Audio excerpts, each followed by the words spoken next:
Hey kid, have you ever thought why things act the way they do? Well, too bad, I'm going to explain it to you anyways.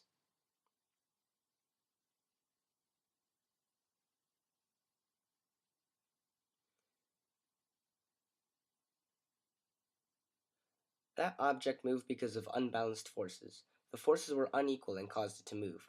Now, if you apply an equal amount of force in the opposite direction, the forces will be equal and the object will not move. Do you know what friction is? Well, you should because we just learned in chapter 10.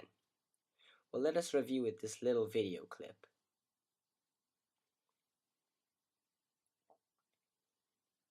Do you know why that book stopped moving?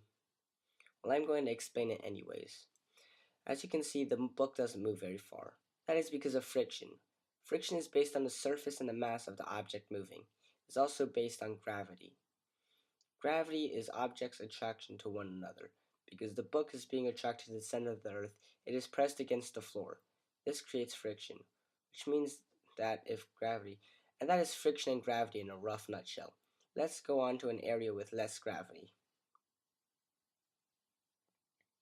In space, since there is no air in gravity, this cat will remain moving in a straight line. Why? Because of inertia. Inertia is the tendency of an object to resist a change in motion, which brings us to Newton's first law. No, wait, come back. We aren't done yet. Good. Now where was I? Ah, yes, I was sitting on the beach. Wait, wrong story. Isaac Newton was a scientist in the 1700s who was famous for his three laws of physics. His first law states that an object will remain at rest or at a constant velocity unless acted on by an unequal outside force. This law is sometimes called the law of inertia. Wake up, boy! Now, you must learn the way of the force. No, not that force. I meant to push or pull. Newton's second law essentially says that force equals mass times acceleration. Acceleration is a change in an object's velocity. You can Google velocity when you get home. Mass is a measure of the amount of matter in an object. So if you increase mass or acceleration, you also increase force. Now, on to our final topic. We're not over yet, though.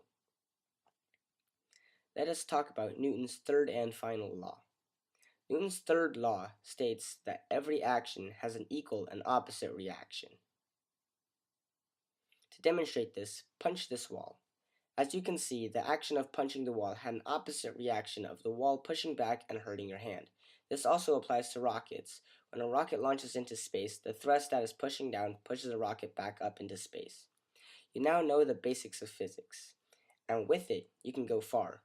You can be a rocket scientist, an engineer, or maybe, just maybe, a garbage collector.